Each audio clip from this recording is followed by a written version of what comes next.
Bueno, bienvenidos a todos y a todas a esta charla Israel-Irán, claves geopolíticas para comprender el conflicto en Medio Oriente, que estamos organizando desde SEDEMA con la colaboración de Proyecto CEPA. Acá Mauro está representando de muy buena forma a esta nueva iniciativa que está surgiendo en redes sociales y demás. Eh, Hoy tenemos dos grandes expositores. Por un lado, bueno, Mauro ya lo iba mencionando. Voy a hacer una breve presentación. Mauro es licenciado en Estudios Internacionales por la Universidad Torcuato Di Tella y es maestrando en Investigación Histórica por la Universidad de San Andrés. Es analista internacional especializado en Medio Oriente, Estados Unidos y América Latina. Además, es profesor en la Universidad Torcuato Di Tella, ex profesor de la Universidad de San Andrés y director ejecutivo del proyecto CEPA. Ignacio Rulansky, por otro lado, es doctor en Ciencias Sociales por la UBA, actualmente profesor también en la Universidad Torcuato Di Tella, sociólogo y profesor en Sociología por la UBA, magíster en Asuntos Internacionales por The New School y en Ciencia Política por la UNSAM. Fue becario doctoral y postdoctoral del CONICET, coordinador del Departamento de Medio Oriente en la Universidad Nacional de La Plata, profesor en la UBA, en la Universidad de Belgrano y en la Universidad Nacional de San Martín. Bueno, Nacho, te cedo la palabra para que arranques con tu presentación. Bueno, muchas gracias. Bienvenidos, bienvenidas. Un gusto compartir este espacio con ustedes. Me oyen bien, ¿no es cierto? Antes de arrancar. Buenísimo. Muchas gracias por la confirmación. Bueno, y es un gusto ver conectados, conectadas algunos nombres que reconozco de habernos cruzado por las aulas, alumnos, exalumnos. Así que, bueno, me alegro que se hayan sumado. Gracias acá a los chicos por armar el evento y por convocarme. También un gusto participar de estas movidas de exalumnos, como también Mauro, por ejemplo. Así que gracias, Mauro. Y bueno, vamos entonces a comenzar con el PowerPoint, porque como les comentaba a los chicos, que todo es mejor con PowerPoint en el aula y siempre después se pide el PowerPoint, ¿no? Y si aparece el PowerPoint, mejor sacarle una foto, porque la ansiedad nos gana, ¿no? Entonces mejor tener la diapositiva. Bueno, voy a compartir un segundito. Mm,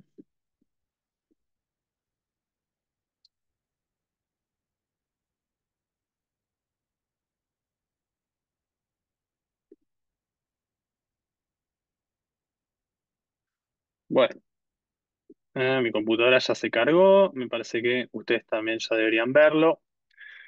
Bueno, entonces, se me ocurre que son y 9, para tener un control del tiempo. Se me ocurre que lo mejor es comenzar por el principio y como todo esto nos agarra un tanto desprevenidos y observarán que uno de los grandes, eh, probablemente rasgos de toda esta situación es que nos hace correr detrás de la pelota constantemente y con desventaja, porque los acontecimientos van más rápido de lo que uno puede registrar. Y en el caso de esta guerra de 12 días, como pareciera que ahora quedó bautizada por Donald Trump, que bautiza y rebautiza también accidentes geográficos que ya están en los mapas.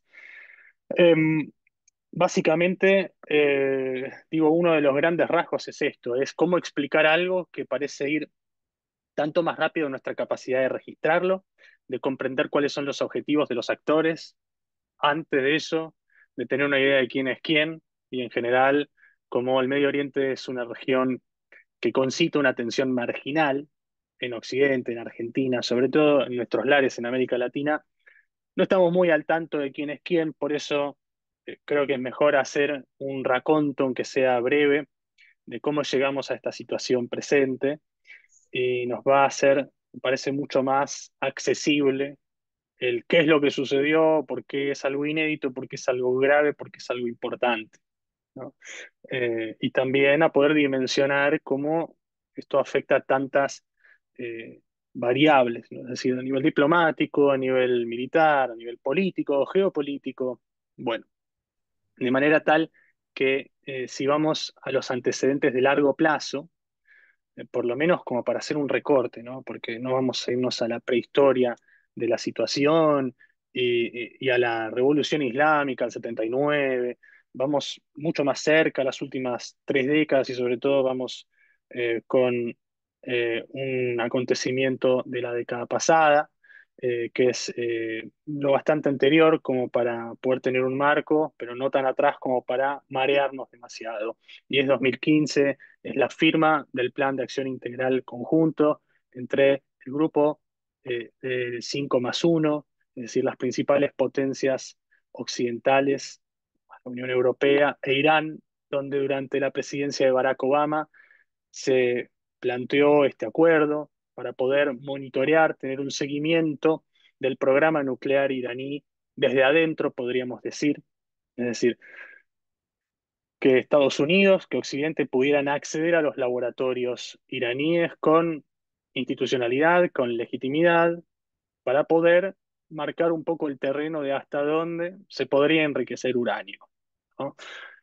El gobierno iraní tradicionalmente aduce que su intención es enriquecer uranio, generar conocimiento y sofisticación en un programa nuclear destinado a usos civiles, energía nuclear con usos civiles, pero esto no es lo que se estima desde Occidente, tampoco es lo que se estima, por supuesto, desde el gobierno israelí, como sabemos sobre todo a partir de estos últimos días, que habrán escuchado o leído tweets o comentarios en redes, fragmentos de declaraciones del primer ministro israelí o de autoridades militares israelíes. Bueno, sabemos que esto no es lo que se estima desde Occidente, y si sumamos acá también la voz de la Organización Internacional para la Energía Atómica, la OIEA, podríamos decir a partir del único informe, del último informe, que esto tampoco es necesariamente así, que el grado de enriquecimiento que se ha alcanzado es tal que se podría desarrollar armas nucleares dentro de muy poco tiempo en Irán. Entonces, bueno, primero vamos con el Plan de Acción Integral 2015, un momento donde la diplomacia ganaba terreno. Entonces, esto duró muy poco.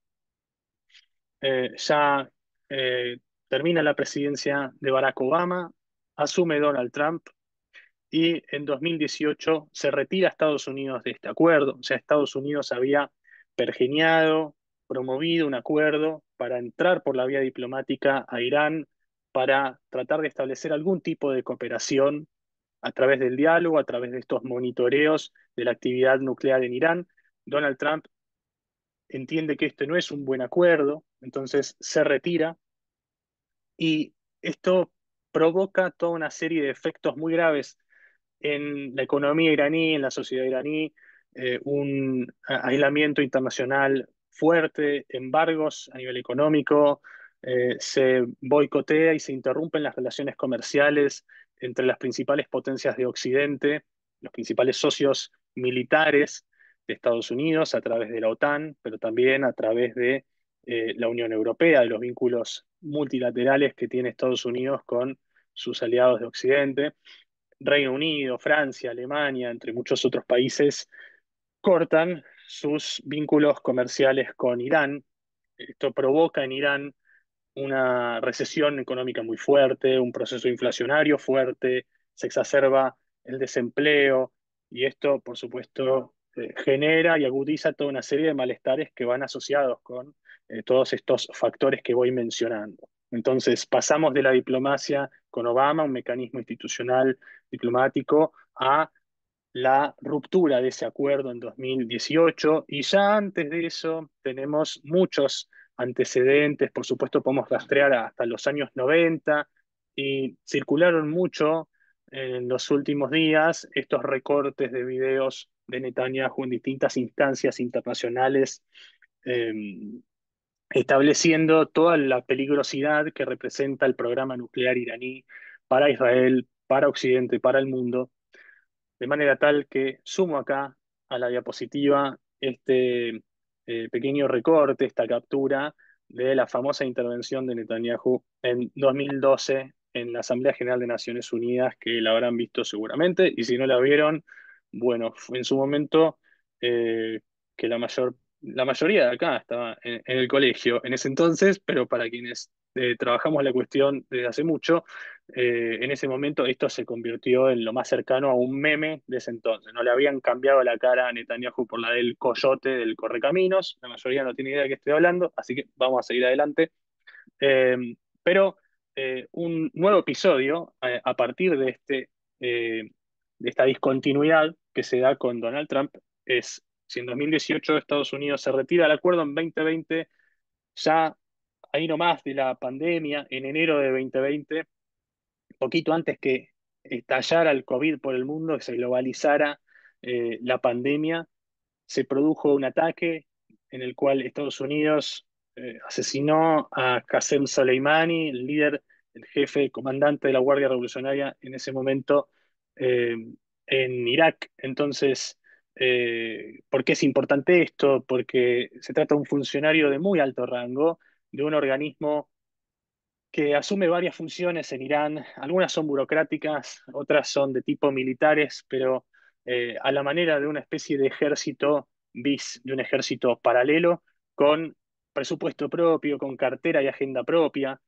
¿Sí? Es decir, es como si en Irán hubiese dos ejércitos y la Guardia Revolucionaria promueve, proyecta la influencia iraní fuera del Estado iraní. Y esto lo hace entonces expandiendo esa influencia en Irak, en Siria, en Líbano, en Palestina con Hamas, y en Yemen, por ejemplo, con los hutíes. Entonces, este fue un blanco importante, como lo fueron en los últimos días distintos funcionarios que también seguramente habrán leído o visto en los medios, que aparecían un montón de nombres de científicos por un lado, pero también muchos comandantes, no todos militares per se, sino pertenecientes a esta entidad que es la Guardia Revolucionaria. Y para tener una idea también de por qué es importante la Guardia Revolucionaria, en Irán, dentro de Irán, concentran, monopolizan toda una serie de inversiones vinculadas a la infraestructura pública, a servicios públicos. Entonces,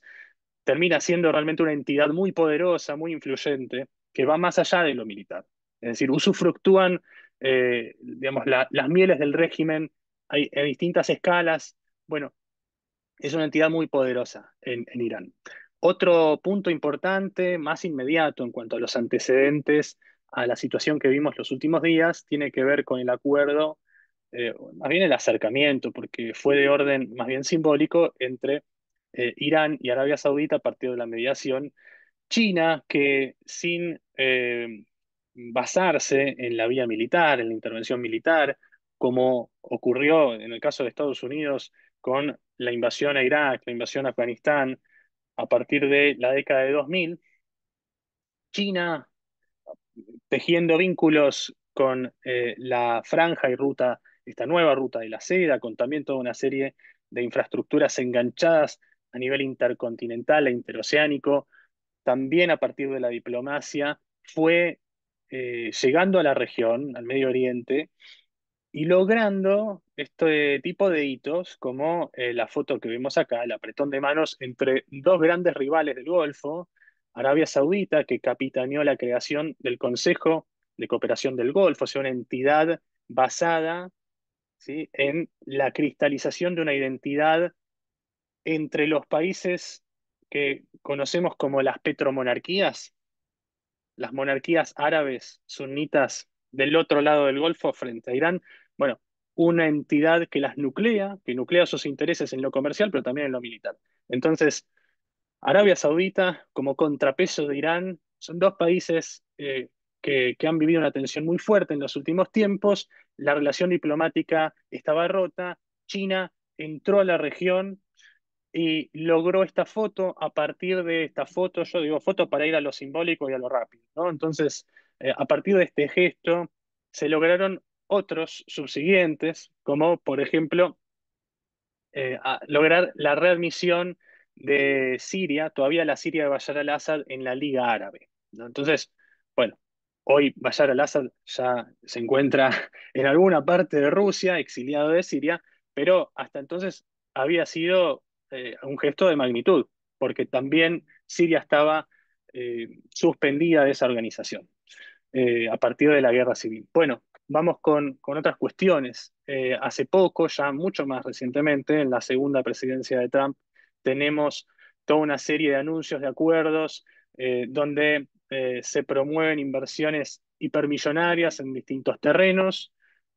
Tengo una diapositiva sobre esto, pero es muy larga, con mucha información, así que vamos a saltearla y vamos a lo importante del asunto, que es que el gran ausente en la foto es Netanyahu.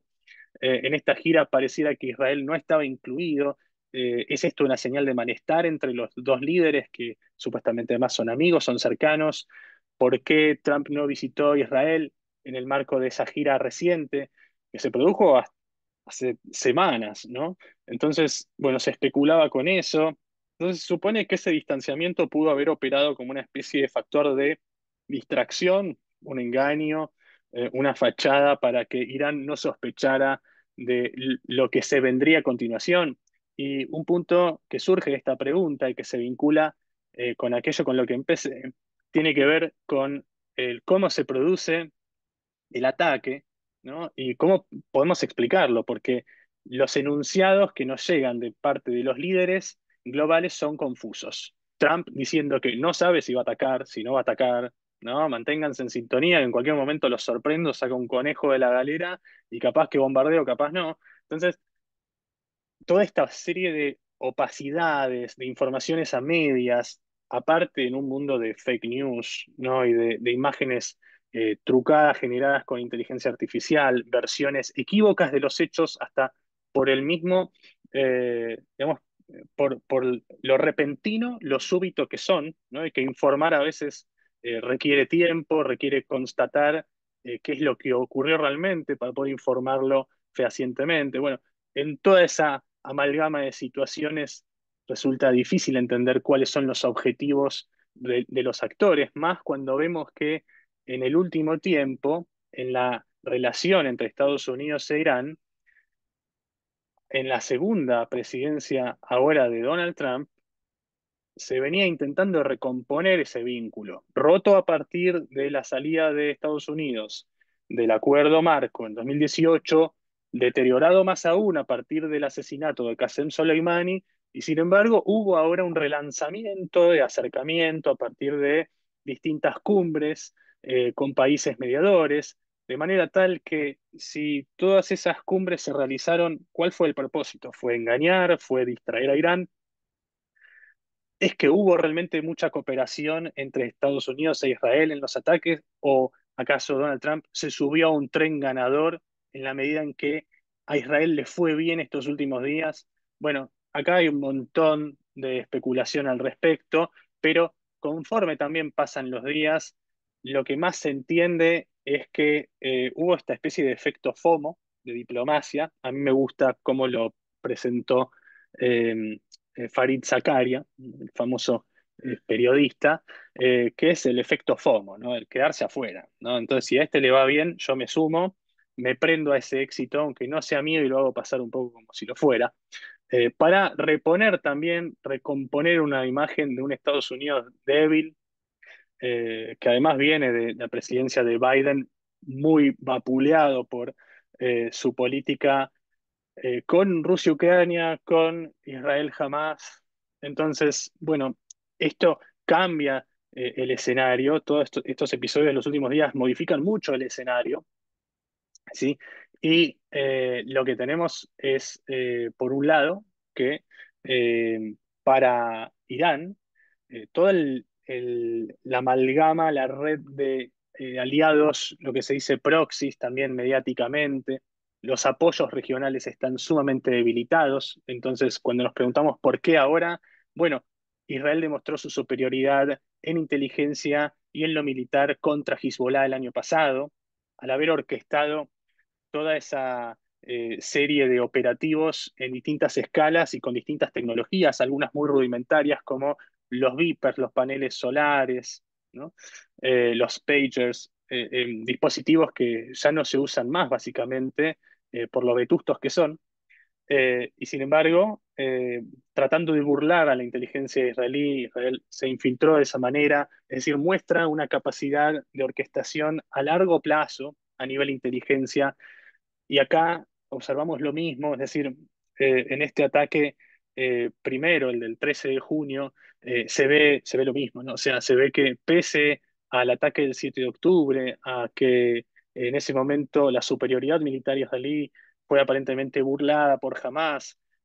No vamos a meternos ahora tanto en el detalle de eso, pero vemos que pese a eso, hay una planificación de muy larga data para que en el terreno de la inteligencia se produjeran las condiciones para, primero, estar informados respecto de los avances del programa nuclear iraní desde adentro, más allá de lo que informó la OIEA, que es consistente con lo que plantea Israel, pero condiciones de posibilidad para neutralizar la fuerza aérea iraní, ¿no? Entonces, bueno, cambia también una imagen en cómo es percibido el ejército israelí dentro y fuera del país a partir de esto, ¿no? Como, a nivel narrativo, a nivel simbólico, el gobierno israelí busca ahora tratar de vender una imagen diferente a su sociedad, y para Trump pasa algo parecido. Estados Unidos viene muy deteriorado en cuanto a la imagen, a la proyección de su imagen pública en el exterior a partir de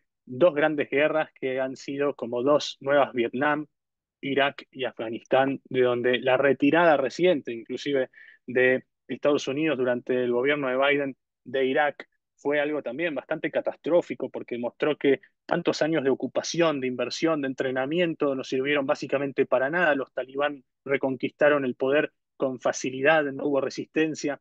Bueno, hoy se reconoce casi como una causa perdida Afganistán, es uno de los grandes ausentes en los debates internacionales, ¿no? Pese a ser un tema de gravedad. Bueno, frente a eso, este éxito militar vuelve a poner en escena a Estados Unidos, entonces por eso también es importante, ¿no?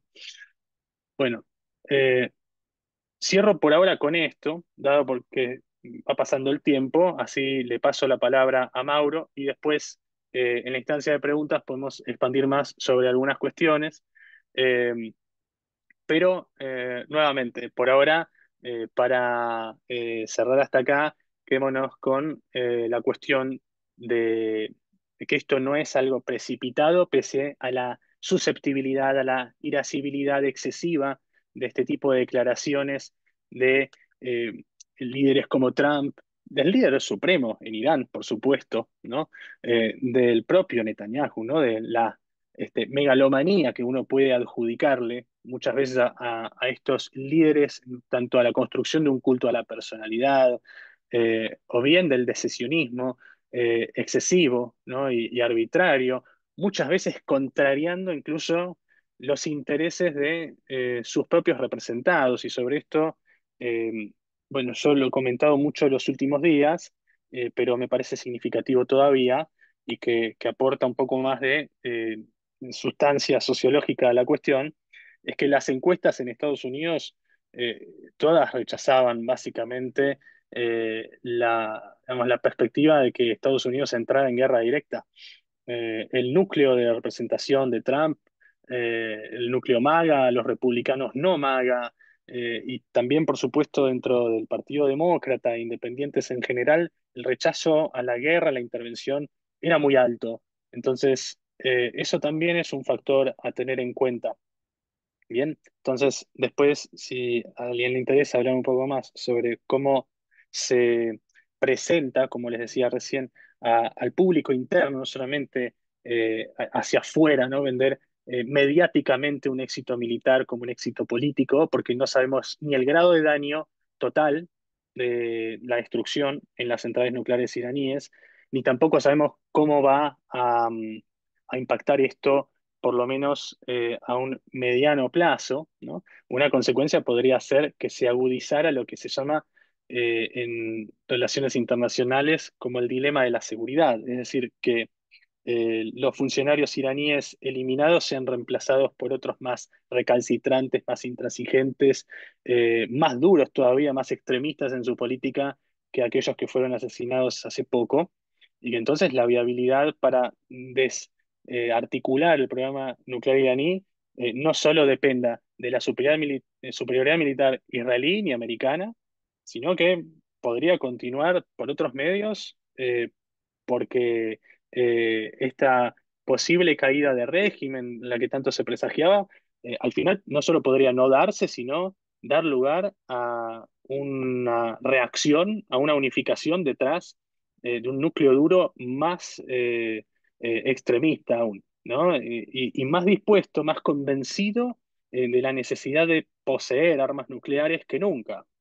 Entonces, esto por un lado, y además a tener en cuenta es que la oposición iraní no posee ni la experiencia, ni los recursos, ni la capacidad hoy por hoy para articular las expectativas de representación de grupos que se oponen fuertemente también al régimen, que han pedido su muerte, ¿no? En un contexto de persecución, proscripción política, represión, ejecuciones sumarias en las calles, incluso ahora en un contexto de arrestos masivos y de ejecuciones como consecuencia de los ataques de todos estos episodios de los últimos días, ¿no? No sabemos exactamente cómo va a reaccionar a mediano plazo siquiera la sociedad iraní.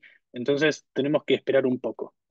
Bueno, cierro acá para no excederme mucho más. Gracias por la atención. Paso la palabra a Mauro y después quedamos entonces atentos a instancia de preguntas. Gracias, Nacho. Bueno, Mauro, vía libre para Muy presentar bien, pantalla y arrancar cuando quieras. segundo. ¿Se ven ahí? Bueno, perdón. Muchísimas gracias a los chicos del CEDEMA. Muchas gracias, Nacho, también por aceptar sumarte así, sin ninguna duda, cuando te lo ofrecimos. Es una alegría muy grande estar acá nuevamente. También debo decir con muchos nombres que he conocido a lo largo de mi vida y que, bueno, nos seguimos reuniendo en este tipo de espacios, así que muy, pero muy contento. Mi nombre es Mauro Embe, soy, bueno, profesor entre otras cosas y director del proyecto CEPA, que estamos en una nueva iniciativa sobre información y difusión sobre el Medio Oriente. En Instagram es @proyecto.cepa, ya lo van a ver, lo tiene mi nombre y también abajo para que nos puedan seguir en redes, sobre todo con información que, bueno, quizás va a veces un poquito más al hueso, ¿no? Y tiene, decimos cosas, ponemos a pensar a la gente. Me parece que eso es lo interesante de poner a pensar a la gente y sobre todo sacarla de esos patrones de pensamiento que suelen tener en general y proponerles nuevas propuestas, ¿verdad? Bien, para comenzar, la idea que yo voy a hacer es algo un poco más global, si se quiere, no, o sea, con influencia en lo regional, pero por supuesto mucho más global. Respecto de la dinámica global, ¿cómo podemos entender y enmarcar el conflicto reciente directo, sobre todo entre Irán e Israel? Se me ocurren varias cosas. No, en primer lugar, algo que esto es algo que debe ser bastante conocido para todos, no va a ser nada nuevo, que es justamente la inclinación del poder mundial y yo diría de la atención también de los poderes mundiales hacia Oriente, ¿no? Uno diría, bueno, China es el principal elemento acá. Uno puede hablar también de India, ¿no? Que es la principal potencia hoy en día, una de las principales potencias de Asia, además el país más poblado del mundo. Y otra cuestión que tenemos que entender, sobre todo nosotros que somos profesionales de las relaciones internacionales, que es que justamente sinólogos tenemos varios, pero indiólogos no hay tantos, ¿no? Aquellos expertos en la India, cuando uno se empieza a entrar más en todo lo que es el Asia profunda, ¿no? Uno lo trata de ver desde Occidente y bueno, a veces que las perspectivas suelen ser un poco distinta justamente porque es una realidad que nosotros no podemos comprender del todo, ¿verdad? Bien, por supuesto los actores más comunes también, Rusia, la Federación Rusa, la era de la Unión Soviética, que tiene sus propios intereses en Asia, en Oriente, y bueno, el caso de Irán, que ahora voy a explicar un poquito más, y los Estados Unidos, ¿no? Que desde 1991 ya tiene interés, y la pregunta es, yo con algo que decía Nacho, me parece interesante formular si para miembros del Partido Republicano, sobre todo hoy aquellos que se opusieron a la intervención de Donald Trump sobre el programa nuclear de enriquecimiento de uranio de Irán, si efectivamente Estados Unidos tiene que tener interés en todo lo que pasa en el mundo, simplemente dejar que las cosas pasen y doctrina Monroe 2.0, quizás, no sé si América nada más para los americanos, pero bueno, sí que Estados Unidos se enfoque particularmente en los temas que lo atañen solamente a nivel interno y que lo externo que se arreglen los demás. Que creo que en parte va un poco en esa línea la postura de Trump y también la postura de la población estadounidense, ¿no? Cuando Donald Trump volvió a ganar, quizás aquel mensaje que repetía con fuerza no era solo el MAGA, no era Make America Great Again, sino también empezar a ser un Estados Unidos más para los estadounidenses, mirar más hacia adentro y que va en consonancia con una dinámica que también es bastante conocida, que no es solo la retirada de Estados Unidos de su rol como gendarme a nivel internacional, sino también de un Estados Unidos que entiende que esa sobreextensión de su poder que tuvo con el final de la Guerra Fría, y que muy bien decía Nacho también, las operaciones, sobre todo la de Irak, la última, no la última de Irak, que desencadenó una serie de respuestas que a los Estados Unidos le costó mucho, bueno, una retirada que empezó hace ya muchos años y que Donald Trump no solo la continúa, sino que además lo dice, ¿no? Lo dice abiertamente en redes sociales con un poder que un profesor mío una vez me dijo que para Donald Trump el poder era el tweet power, ¿no? El poder del tweet, no que un tweet de Donald Trump. Hoy en día no sería un tweet, vieron que Donald Trump utiliza la red social Truth, sería un tweet, no un tweet de Donald Trump que tiene quizá bastante más influencia que una declaración de cualquier funcionario a nivel internacional. Y por supuesto, dentro de este esquema, el pragmatismo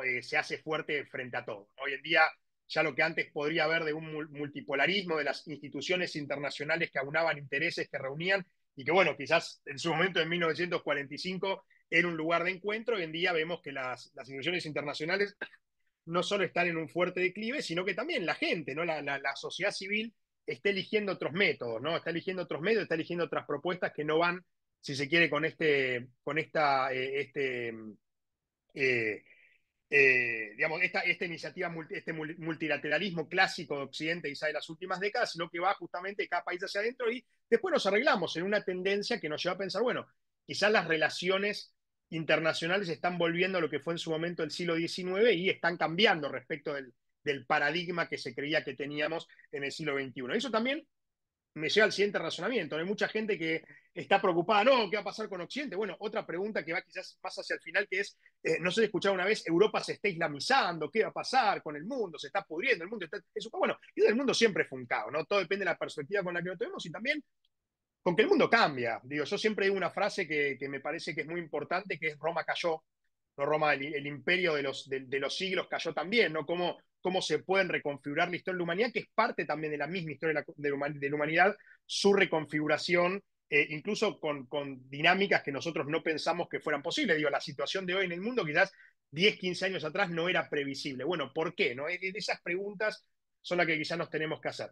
Ahora, para aquellos que les guste más la realpolitik, como es mi caso, ¿no? El tema del poder detentor del agua, sí que quizás las próximas guerras no sean necesariamente de ejércitos enfrentándose directamente, ¿no? Con invasiones y demás, sino que las aguas van a tener una fuerte presencia.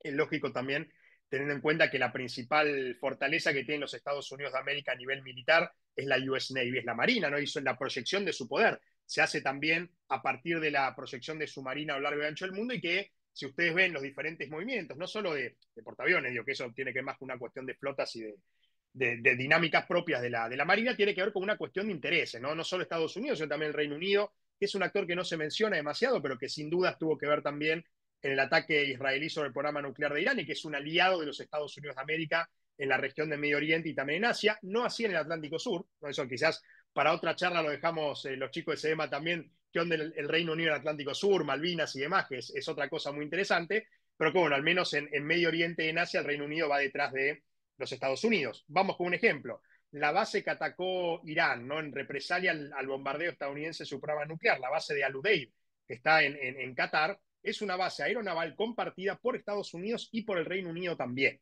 El Reino Unido también tiene sus intereses ahí, es muy importante entenderlo, además, por qué la respuesta que dio el premier británico junto a Donald Trump, ¿no? Que amenazaba constantemente al régimen iraní, ¿no? Que bueno, tiene que ver con justamente este alineamiento de ambas potencias en todo lo que concierne a Medio Oriente y particularmente también a China, lo que es el otro gran actor, el gran actor de Asia, que ahora vamos a ver un poquito más cómo reaccionó frente a lo de Irán, pero que no sorprende tampoco, no coincido con Nacho que China se ha posicionado quizás a nivel comercial, a nivel económico, a nivel político también en Medio Oriente de una forma, de una forma mucho más, si se quiere, simple, ¿no? De lo que Occidente suele hacer, porque China no simplemente no exige China. China da, no exige demasiado a nivel de valores, ¿no? De cosas más metafísicas, si se quiere, pero sí después el pago, ¿no? Y el pago muchas veces termina siendo, por ejemplo, una estación espacial en el sur. No sé si se entiende lo que estoy diciendo. Y como el pago a veces termina siendo la entrega en parte de ciertos recursos, de la explotación de recursos, también de infraestructura que es lo que China pide a cambio justamente de los préstamos. Y también que, por ejemplo, uno ve la entrada de China en Medio Oriente y dice, bueno, quizás si Israel es el gran aliado de Estados Unidos, bueno, ¿por qué la nueva central portuaria de Haifa, que es el puerto más importante de Israel, la construyó China? La construyó una empresa china con obreros chinos y Estados Unidos se recontra requejó por eso. Pero bueno, Israel lo hizo igual. Mismo Arabia Saudita, o sea, Arabia Saudita firmando la paz, ¿no? Como decía Nacho, la foto simbólica con Irán fue por mediación de China, porque bueno, China también tiene mucho que ver en Medio Oriente, y creo que Trump es como que frente a este avance chino también en Medio Oriente, con su figura personal, es mucho más fuerte lo que podía hacer Joseph Biden, y que sigue en Estados Unidos, incluso en el discurso también, se está retirando hacia su interior. La figura de Donald Trump como persona yendo a Medio Oriente, hablando públicamente con los mandatarios y demás, le da un nuevo rol. Es como que administra una retirada manteniendo a Estados Unidos afuera y él absorbiendo toda la carga del relacionamiento bilateral, en este caso, como ya dijimos que estaba haciendo. Acuerdos regionales, ¿no? Algo muy importante para tener en cuenta, en parte por el porqué del ataque, la guerra entre Israel e Irán, también para entender el 7 de octubre de 2023, un ataque al grupo terrorista Hamas y todo lo que eso conllevó, que yo creo que este ataque israelí no se hubiese dado bajo ningún concepto, al menos en este momento, sin que hubiera sucedido tampoco el 7 de octubre de 2023, que calculo todos recordarán muy bien. Que bueno, el Medio Oriente se estaba, sobre todo las potencias sunitas de Medio Oriente, y Bahrein también hay que incluir en ese club, se estaba acercando mucho más, no solo a Estados Unidos, sino también a Israel, ¿no? Con los conocidos como acuerdos de Abraham, cosa que se han vuelto a reflotar después de que Trump anunciara la paz, o la tregua al menos, entre Irán e Israel luego de la guerra de los 12 días, que parece que la gente se quejaba de que él lo bautizó así, pero la gente lo está llamando la guerra de los 12 días. Que bueno, ahora parece que Ahmed al-Sharra es de Siria, el ex Abu Muhammad al-Jolani, que ahora se hace llamar Ahmed al-Sharra, quiere incluirse dentro de los acuerdos de Abraham. Hay que ver qué pasa con Oman, ¿no? Hay que ver qué pasa con muchos otros países que se quieren incluir ahora que hay una vía libre mucho mayor, y sobre todo acuerdos que firmó Donald Trump antes de terminar su presidencia y que ahora le gustaría aumentar. Quizás también gane el Nobel de la Paz, ¿no? Que creo que es otro de los principales objetivos que tiene Donald Trump en este momento en su vida profesional. Y bueno, creo que todo lo que estuve hablando también redunda bastante en el Trump como el nuevo presidente de Estados Unidos, ¿no? Ya bien asentado, y una dinámica, para cerrar con esta parte, que llama mucho la atención de Donald Trump, porque vieron que él es una persona, como político, como negociador también, digo, como empresario, es una persona que golpea y después negocia. Lo hizo siempre a lo largo de su vida, y lo hace también como político, en esto golpear y después negociar, con los aranceles, con las declaraciones y demás. Y el único lugar donde golpea de manera militar, tanto en su anterior gestión como la actual, es en Medio Oriente. Porque en la gestión anterior, como bien dijo Nacho, fue la eliminación de Qasem Soleimani, ¿no? De la Guardia Revolucionaria Islámica. También ataques directos contra el ISIS, Daesh, con en su momento la bomba más poderosa de Estados Unidos, hoy ya no, la más poderosa es la GBU-57, que se lanzó sobre la central de enriquecimiento de uranio de Irán. En su momento era la Moab, la Mother of All Bombs, que fue lanzada contra el grupo terrorista del ISIS, ¿okay? Es donde Trump siempre golpea. Como Trump elige Medio Oriente para golpear, no golpea a Rusia, que parece que uno diría, bueno, es una posición más bien neutral entre Ucrania y Rusia. No golpea a China directamente a nivel militar, uno podría pensar, bueno, reforzar Taiwán, algo así, pero en Medio Oriente sí golpea, ¿no? Es como Medio Oriente lo elige siempre como el escenario para cumplir sus amenazas y, por supuesto, también aumentar su credibilidad. Digo, cuando anunció los aranceles no recíprocos para todos los países que lo estuvieran con Estados Unidos, ¿quién no sabía que al poco tiempo iba a estar negociando con cada uno para ver si lo hacía o si no? Era muy obvio. Bueno, en el caso de Medio Oriente golpea, no es para una cuestión de hacer creer más su amenaza. Bueno, yendo más al punto, ¿se entiende? ¿Se escucha bien? ¿Se entiende todo por ahora, verdad? Genial. Respecto a la guerra entre Irán y Israel, el programa nuclear iraní es algo que aqueja, que al menos preocupa a Occidente hace mucho, ¿okay? Es un programa nuclear que, como bien dijo Nacho, los líderes de Irán, sobre todo en 1979, la Revolución Islámica, en sus inicios, Ruhollah Khomeini, ahora Ali Khamenei, los sucesivos presidentes también, dicen que es un programa pacífico. Occidente nunca le creyó, ¿okay? Occidente nunca le creyó a Irán que este programa era pacífico. Uno de los que no le cree particularmente ahora me parece que es Rafael Grossi, ¿no? El quizás secretario general de las Naciones Unidas, funcionario diplomático argentino, presidente del Organismo Internacional de Energía Atómica, que dice, bueno, si Irán está enriqueciendo uranio al más del 60%, ¿qué otro fin hay que no sea militar? Digo, si hubiese querido para energía o para tratamientos médicos, no lo hubiese hecho tanto, ¿no? Y bueno, y ahí me viene a la cabeza también, con esta cuestión del programa nuclear y demás, esto de que cuando, yo no sé si se acuerdan aquello que hacían de relaciones internacionales, un texto que había escrito Kenneth Waltz hace un tiempo, ¿no? Que decía por qué Irán debe tener la bomba atómica. Algunos que muchos lo conocen, si lo leyeron en algún momento. ¿Por qué Irán debe tener la bomba atómica? Y yo me había quedado, ¿no? En su momento, ¿cómo pueden estar hablando de esto? Bueno, uno lo puede ver así desde una perspectiva de balance de poder, que Israel tiene eso que dice ahí, un concepto de opacidad nuclear, que tiene un armamento nuclear no declarado, una política que se cristalizó en finales de la década de 1960. de no declarar si tiene o no tiene armamento nuclear, y en el caso de Irán, que uno diga, bueno, con el arma nuclear se contrabalancean mutuamente, entra en el MAD, en la destrucción mutua asegurada, y así se evita una guerra mayor. Bueno, la cuestión es que a ningún poder nuclear le gusta que otro poder, y sobre todo enemigo, que llama a ese país como el pequeño Satanás, y el gran Satanás Estados Unidos debe ser eliminado. No es una cuestión de intención, que si uno ve el historial de Irán respecto a Israel y los Estados Unidos, la posibilidad de que tenga un arma nuclear no van a estar necesariamente pensando, claro, esto nos va a llevar al balance de poder, entonces no, sino que lo van a impedir. Y creo que si hay alguien que estaba obsesionado con impedir que Irán obtuviera armamento nuclear, es Benjamin Netanyahu, que lo hizo desde siempre. Netanyahu desde siempre estuvo obsesionado, y eso que decía Nacho muy bien, ¿no? Los diferentes recortes que se fueron mostrando de él en las últimas semanas respecto de su postura que mantuvo durante toda su carrera política respecto del programa nuclear, que entendía era una amenaza.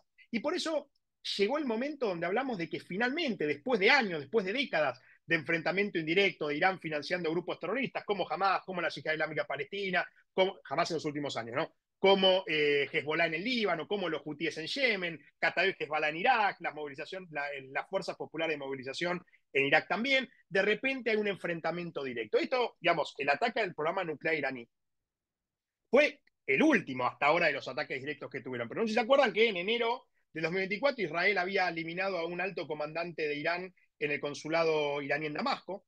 ¿No? A eso Irán había respondido con ese lanzamiento, no sé si se acuerdan, de los 300 drones que parecía como Papá Noel cuando iba llegando, que te ponen cuánto tarda en llegar, porque decían en 8 horas llegan, en 7 horas, en 6 horas. Fue como un ataque extremadamente avisado.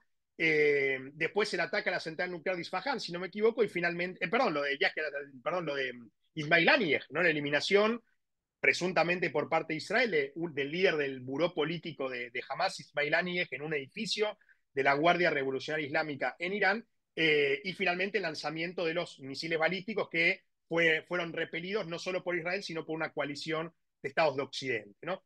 Y finalmente el ataque israelí que llegó de forma directa contra las centrales de enriquecimiento de uranio de Irán, contra fábrica de misiles, también la eliminación de científicos encargados del programa nuclear y la represalia iraní con misiles balísticos tierra-tierra contra Israel, en la mayoría de los casos contra objetivos civiles y también contra objetivos militares.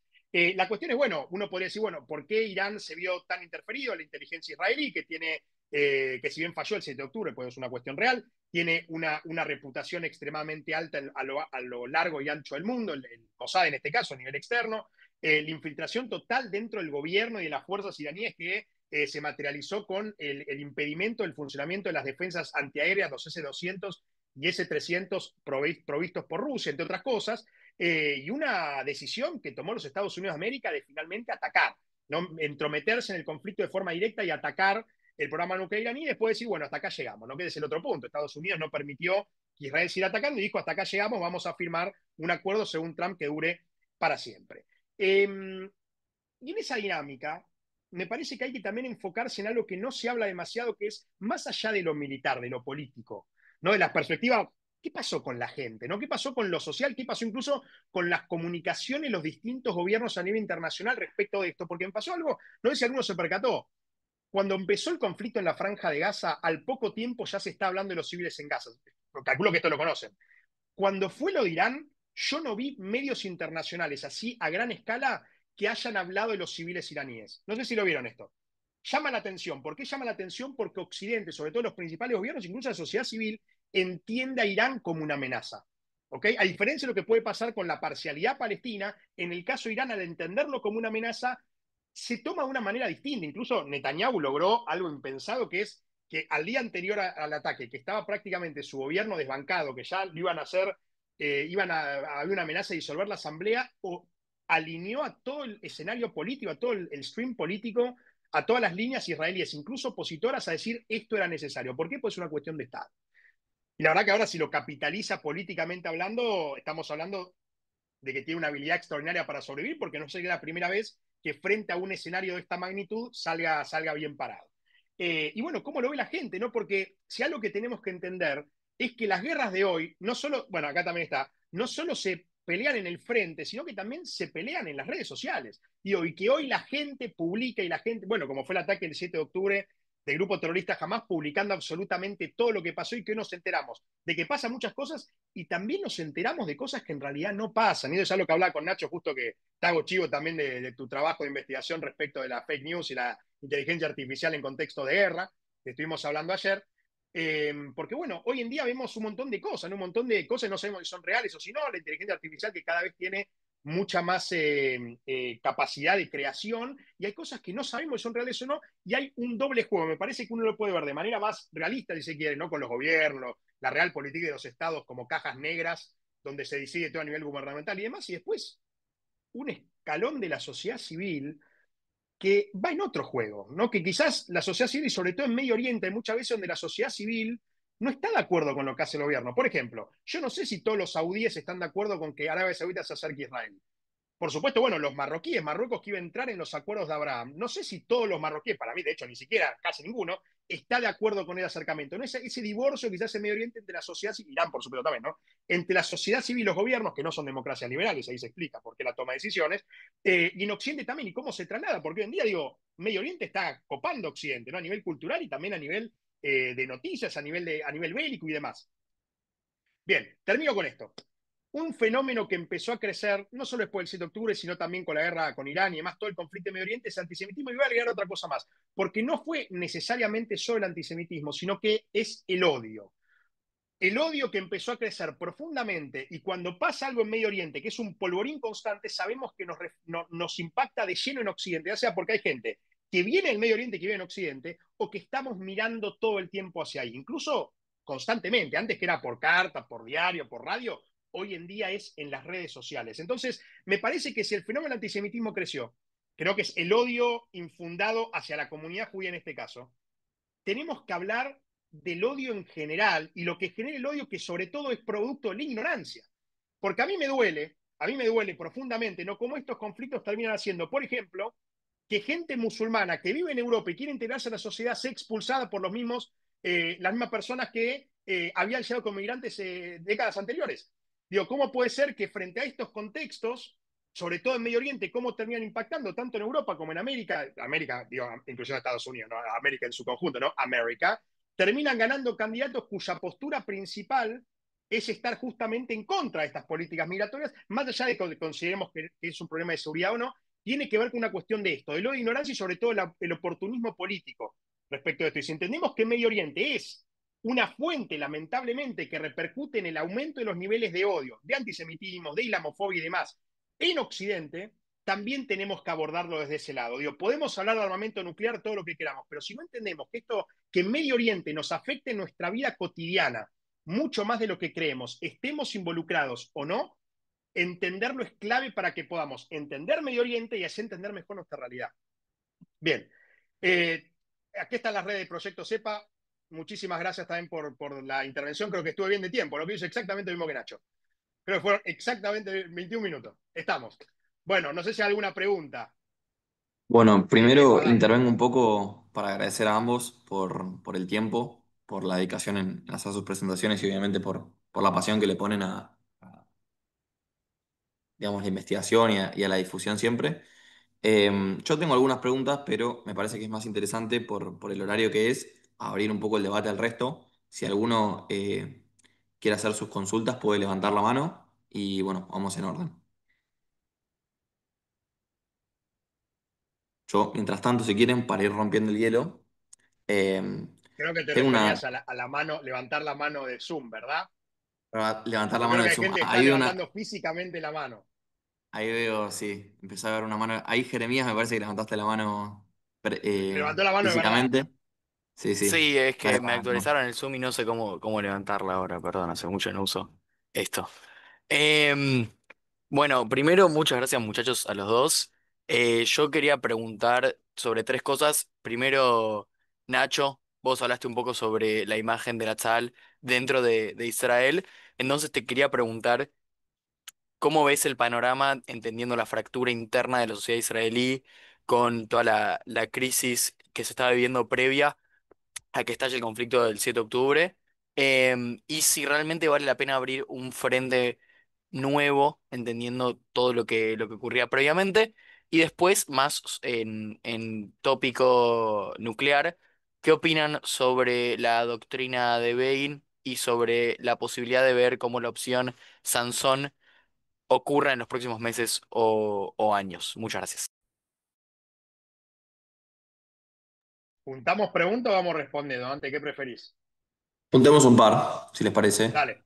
Vayan anotándoselas y así no nos olvidamos. ¿Alguien más tiene alguna consulta?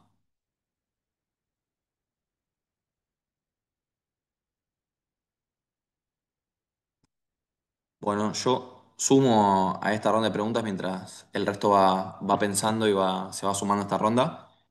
Un poco consultarles qué cartas creen que tiene Irán en la mesa de negociación, dado que bueno, su programa nuclear quedó debilitado, como bien decías, la percepción social en prácticamente todo Occidente no empatizó de ninguna manera con la situación de Irán, con un Rusia que, digamos, tiene conflictos en sus propias fronteras, con un régimen sirio que ha caído en el último tiempo, con los proxies de Irán debilitados. Digamos, ¿qué cartas de negociación puede llegar a tener Irán en un posible escenario de negociación? Y ahí aprovecho y paso la palabra a Milagros.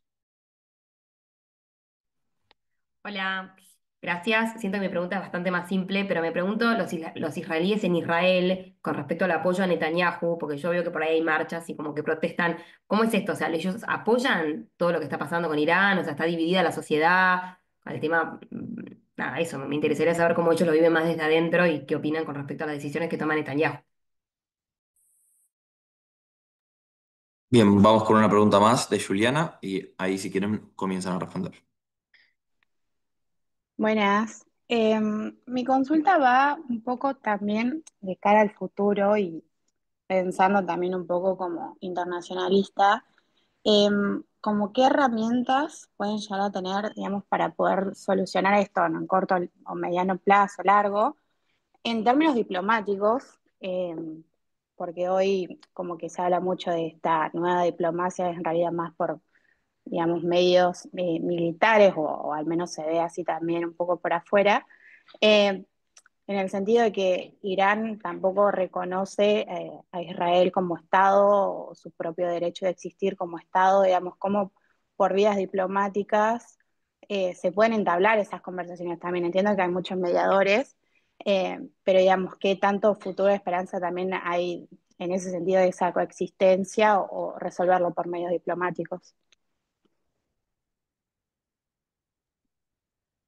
Bien, si quieren, Mauro, Nacho, pueden empezar a responder esas preguntas. Si alguien sigue teniendo consultas, pueden dejar la mano levantada y lo hacemos en una segunda ronda. No sé, Nacho, si querés empezar y yo complemento si querés. Lo que vos quieras. Bueno, dale. Entonces, bueno, antes que nada, gracias por las preguntas. Había una de Juan Cruz, por ahí si hay otra ronda, a punto que estaba ahí también levantando la mano. Bueno, las preguntas de Jere y de Milagros creo que se pueden combinar. Y bueno, Milagros decía una pregunta simple, pero lo cierto es que hay que abrir la caja de Pandora de la sociedad civil cuando uno lo ve desde afuera, ¿no? Y cuando se hace sobre todo un análisis de relaciones internacionales, que bueno, entiendo que es el enfoque que predomina entre los que están conectados, porque de vuelta muchos los conozco, otros no, pero entiendo probablemente que vengan de ese campo. Eh, Desde una perspectiva sociológica, uno lo primero que tendría que decir es que toda sociedad es diversa. Pese a tendencias, a algunas representaciones que sean más bien generales o dominantes, y esto tiene que ver un poco con lo que preguntaba Jere, respecto a cómo se ve al ejército israelí desde Israel. Y bueno, en primer lugar hay que entender, como algunos sabrán, otros por ahí no, pero si bien no todos en Israel cumplen el servicio militar por cuestiones vinculadas con la etnia, con la religión, o con el estilo de vida según su interpretación de la religión, es una sociedad que por lo menos a nivel demográfico hay una mayoría importante que está consustanciada con el ejército en tanto que hay un servicio militar obligatorio extendido a buena parte de la sociedad. O sea, buena parte de la sociedad sí atraviesa la experiencia de hacer un servicio militar obligatorio. Es un país con una geografía más bien chica y con una población tampoco no tan grande. Entonces, siempre se conoce a alguien que esté prestando servicio, alguien que esté o bien en la condición de reservista o que haya sido reservista, o sea que se puede empatizar fácilmente con la situación del ejército digamos, y una cosa son los reservistas y otras son las autoridades militares. Entonces ahí habría que hacer una salvedad a nivel institucional de lo que representa el ejército como institución y lo que representan los funcionarios que ejercen burocráticamente los cargos directivos, que son responsabilidades entonces de índole política y que deben al pueblo una respuesta, deben transparencia, deben lo que se dice accountability, ¿no? Deben una responsabilidad por proteger tanto a la sociedad como las vidas de esa población que se expone en distintos, digamos, frentes, porque Israel es un estado que enfrenta amenazas, eh, digamos, algunas inmediatas en lo geográfico, Hezbollah, Hamas, antes Siria, ahora un poco menos, más lejanamente Siria-Irak, y podemos decir ya muy lejanamente los hutíes e Irán, ¿no? Entonces, vale la pena abrir un nuevo frente. No, la sociedad israelí en general ve la situación con muchísima preocupación.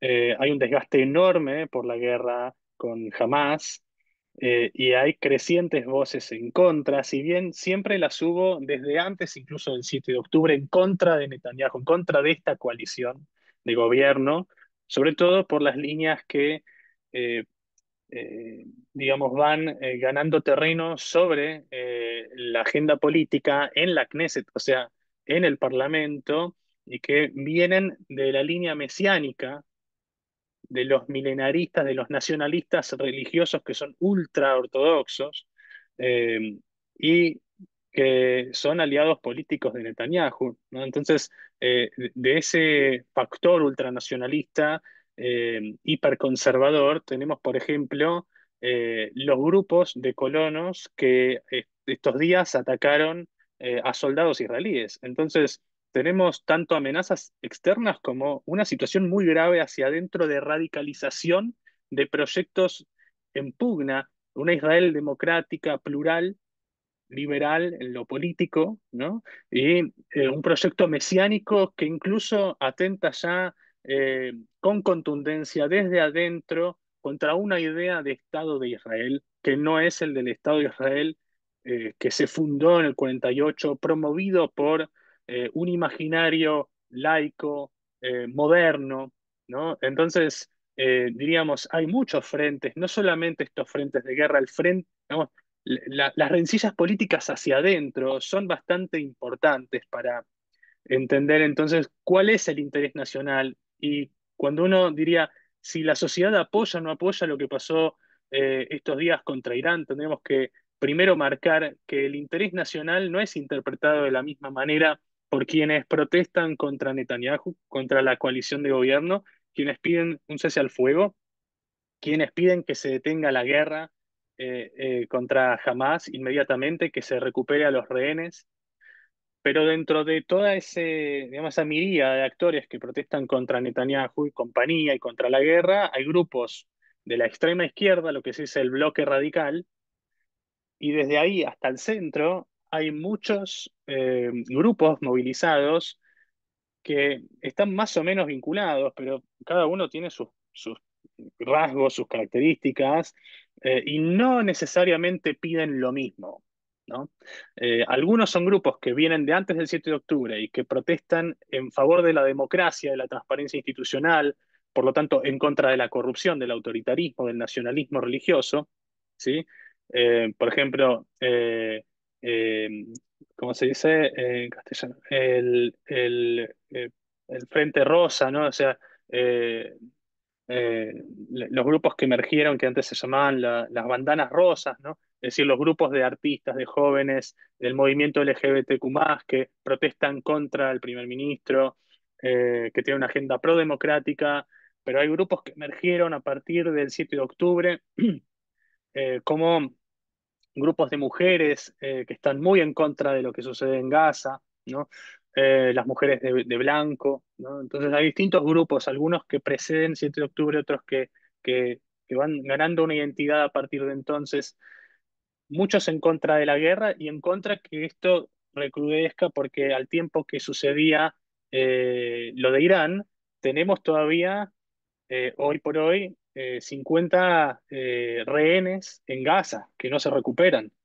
Entonces, muchos entendieron que lo de Irán tapaba lo de Gaza, tapa el drama humanitario de los gazatíes, pero también el de los rehenes. Entonces, eh, el público en Israel no es ingenuo respecto a cómo se capitaliza a nivel político y sobre todo a un nivel personalista el éxito militar de los últimos días, que como decía antes, es fruto de una planificación de largo plazo para un organismo de inteligencia con una coordinación notable, ¿no? Intensísima, prolija, pero que va más allá de la figura de Netanyahu como líder político, de su persona, ¿sí? Como político él, susceptible de ser juzgado por distintas causas de corrupción. Entonces, hay mucho enojo contra el primer ministro, pero también hay una impresión que más o menos unificó estos días, que es la idea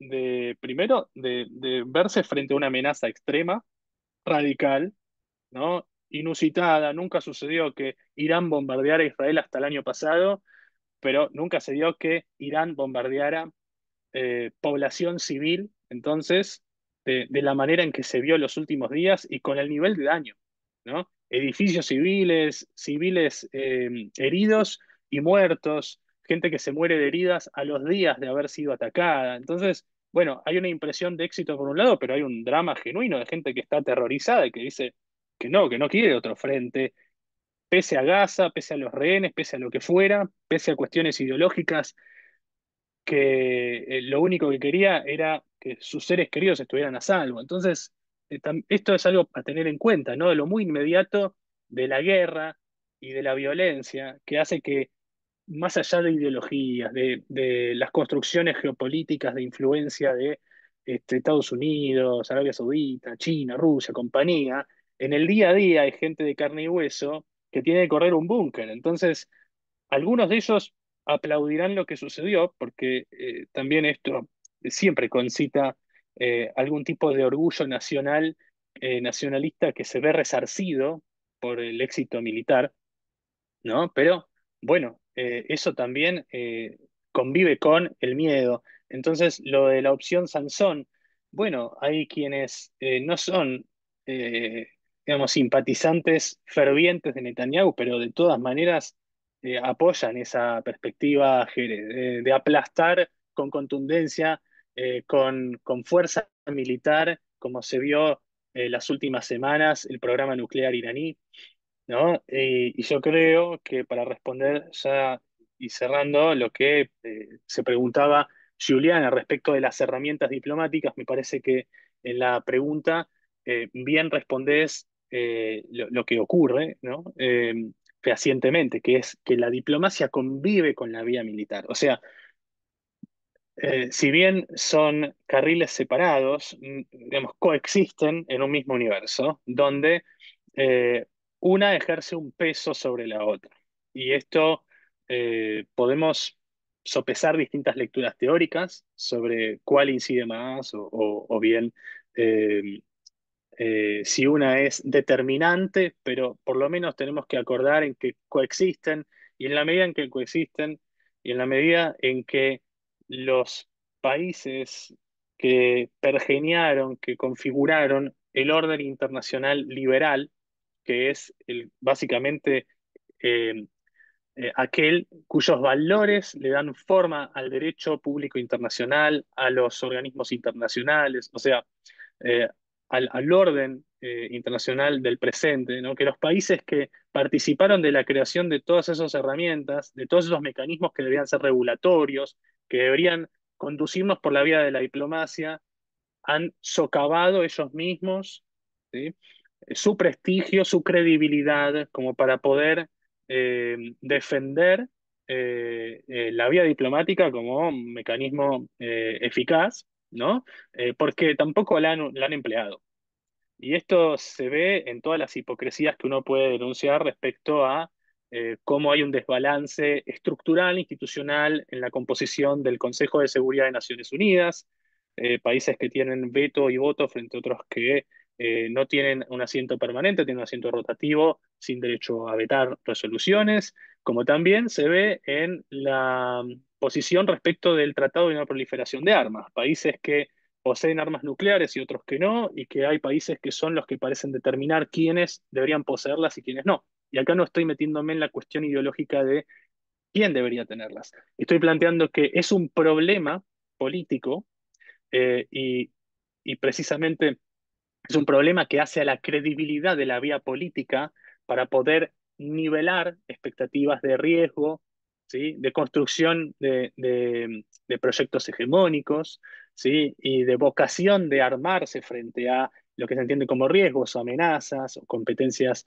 en términos tecnológicos, carreras armamentísticas. El poseer un arma nuclear se ve como una manera de blindarse frente a otro. Entonces, para Irán, la cuestión no solamente estriba en destruir al Estado de Israel, ¿no? O a Occidente o a lo que fuera. Hay muchos objetivos respecto de por qué tener armas nucleares. En principio porque está rodeado también de países que tienen capacidad nuclear, o bien países de una importancia geopolítica sustantiva como Pakistán o la India, ¿no? Es decir, no hay una sola frontera y la frontera no es solamente geográfica en un mundo globalizado. Por lo tanto, eh, el cómo hacer que la vía institucional diplomática vuelva a ser una opción creíble, ¿no? Ese es uno de los grandes desafíos del presente. Y acá es donde también la incidencia de las potencias emergentes, de los BRICS, de China, Rusia y compañía, puede jugar un rol clave, de los países del sur global también.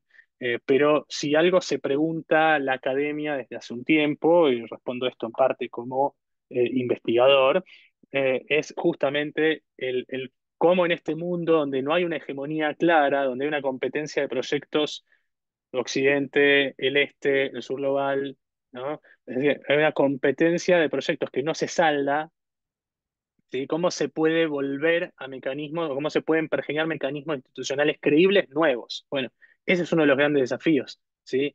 Y precisamente creo que lo que implicaría sería eh, corrernos de esa dinámica donde por un lado se gestan cumbres y por otro lado se apañan bombardeos, ¿no? Es decir, a la vez que había una serie de intentos para recomponer la relación diplomática entre Irán y Estados Unidos, eh, bueno, Estados Unidos digo, se subió al tren de Netanyahu, ¿no? El efecto FOMO, como quieran decirle. A mí me gusta el efecto FOMO. Pero bueno, en rigor, eso no, digamos, va en desmedro de la legitimidad de los mecanismos liberales, ¿sí? De diálogo, reconciliación, etcétera. Al mismo tiempo, cabe también la observación que planteó Rafael Grossi, que Mauro lo citó hace un rato. Bueno, están a nada de tener armas nucleares y el objetivo está confeso, está puesto sobre la mesa. O sea, la posesión probable de esa tecnología vendría bastante rápido y para qué la quiere Irán lo manifiestan constantemente y abiertamente. Entonces, eso también es un peligro. Entonces, ¿cómo limitar, cómo valerse solamente de el monitoreo de la OIEA, cómo valerse de mecanismos regulatorios que sí están en marcha, que existen, pero que son insuficientes, ¿no? Entonces, bueno, eso también hay que considerarlo. Eh, entonces, ¿por qué la autoridad de la OIEA no es suficiente? Sí, bueno, cuando el gobierno israelí, que no es solamente el gobierno, sus organismos de inteligencia, la Fuerza Aérea, el Ejército, coordinadamente en este contexto entendieron no es suficiente, ¿no? Es decir, las palabras de los informes de la OEA no son suficientes para detener el avance del programa nuclear iraní, bueno, entonces se intercede por la vía de la fuerza. Por cierto, y para cerrar habría que decir, no es solamente el programa nuclear iraní, y eso es solamente una punta de lo que sucede, hay otra que es mucho más inmediata y que la vimos estos días y que son los bombardeos. Son los misiles, son los drones. Es decir, Irán multiplicó y tenía la proyección de multiplicar como 8 o 10 veces, ahora no recuerdo exactamente la proporción, la cantidad de armamento disponible para poder atacar Israel, pero no con armas nucleares, con armas con las que ya cuentan, o sea, con armas convencionales. ¿Sí? Entonces, lo que también observamos estos días es que Irán no poseía la cantidad de lanzaderas suficientes. O sea, hoy por hoy tenía más misiles de los que podía lanzar, e Israel lo que fue haciendo fue destruir las lanzaderas para disminuir esa capacidad de ataque. Pero entonces, ojo, porque no es solamente el problema de las armas no convencionales, también las convencionales. De ahí es donde la sofisticación militar israelí se impuso, ¿sí? Porque modificó armamento que ya tenía, porque modificaron aviones para poder interceptar misiles desde el espacio aéreo y recargar el combustible de los aviones en espacio aéreo y no tener que volver a Israel, mantenerlos activos todo el tiempo. Entonces, las armas convencionales fueron las que se usaron y justamente una carrera armamentística anunciada en ese terreno fue el que le permitió a Israel, por un lado, neutralizar el problema de los misiles, que Irán iba a tener muchos misiles y lanzaderas para poder hacerle más daño que el que vimos a Israel, y por otro lado, por supuesto, el de las armas nucleares. O sea, son varios factores que se suman en esa coyuntura. No era solamente que Irán iba a tener armas nucleares pronto, que sería sumamente grave para Israel, ¿no?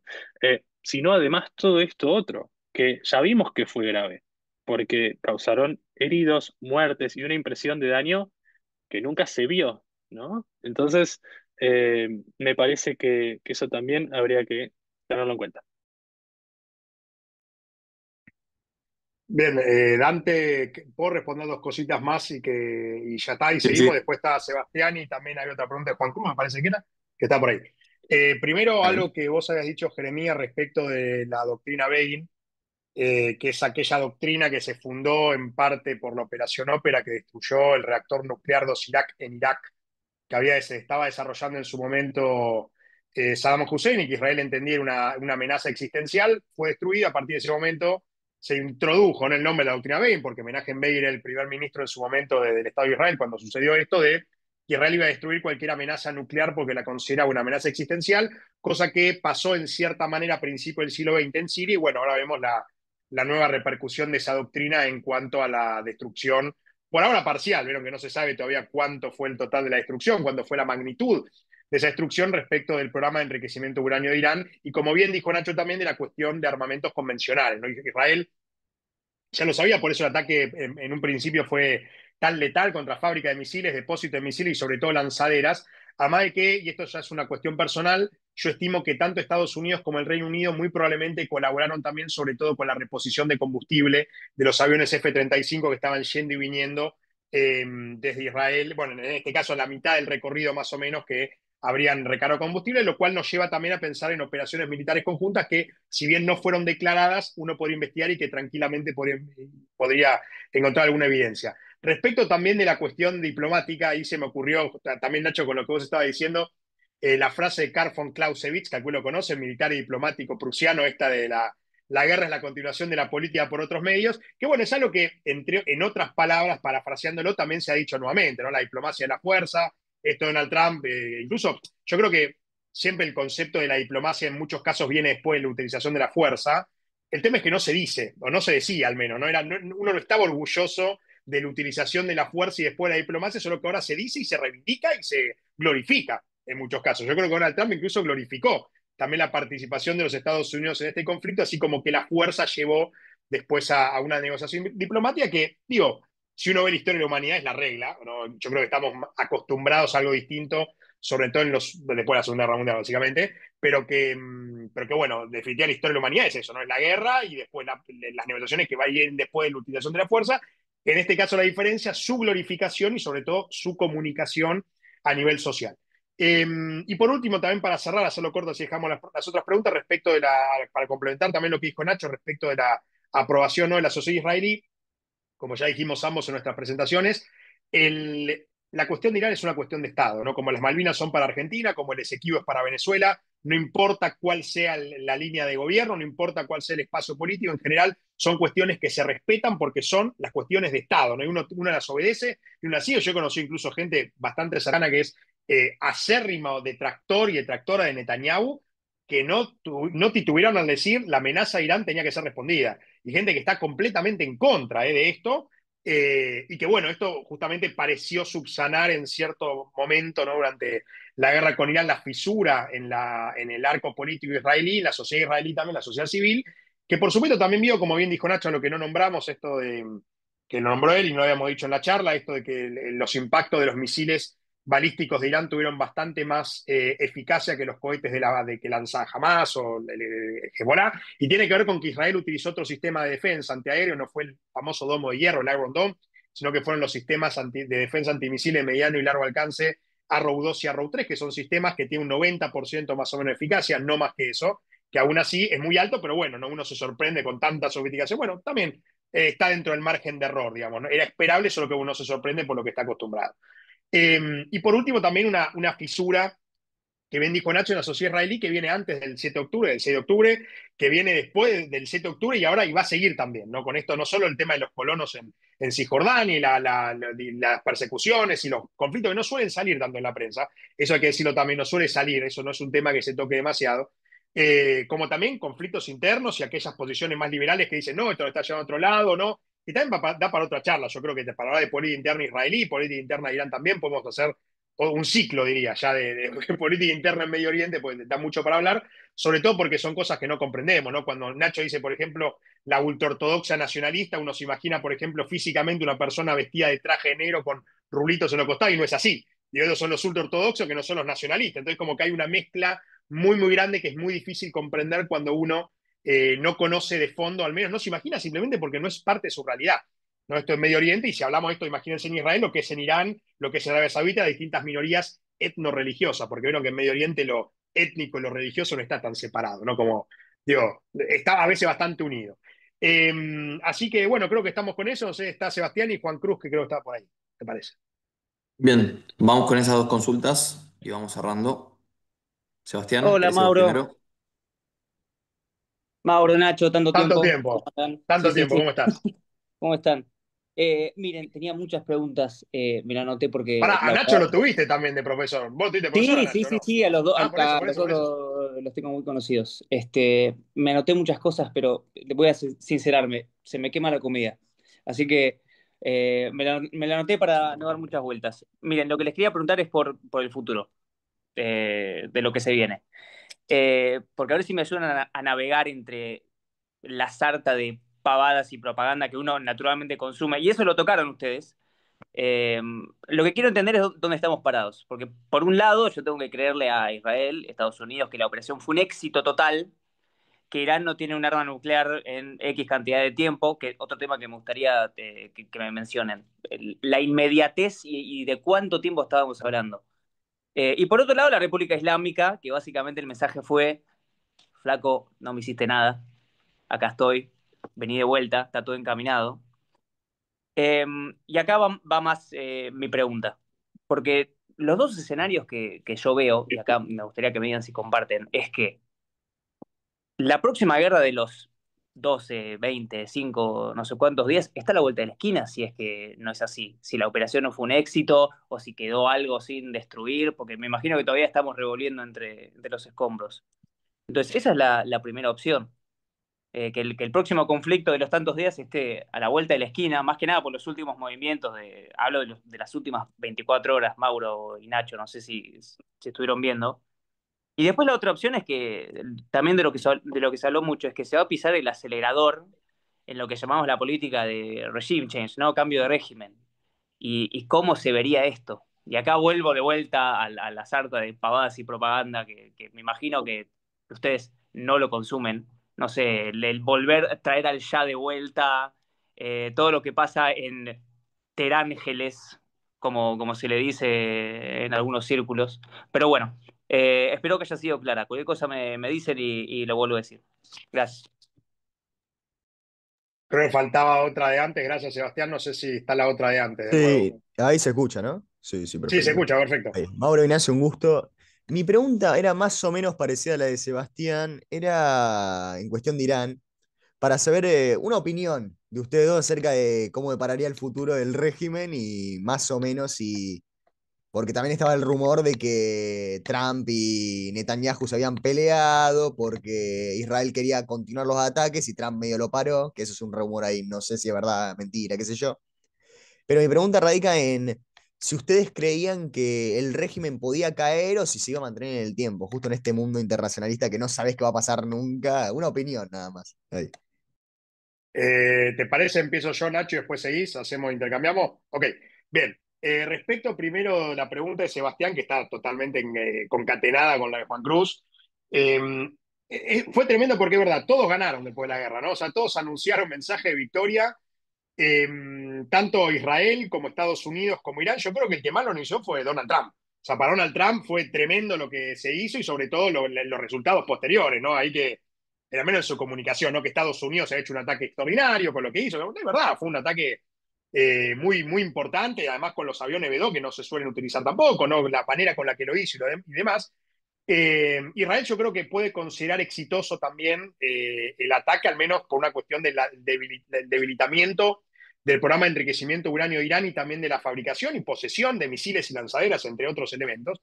Lo que sí a ciencia cierta no se va a saber, al menos por ahora, es cuál fue la magnitud de los daños, que eso es lo que vos preguntabas también.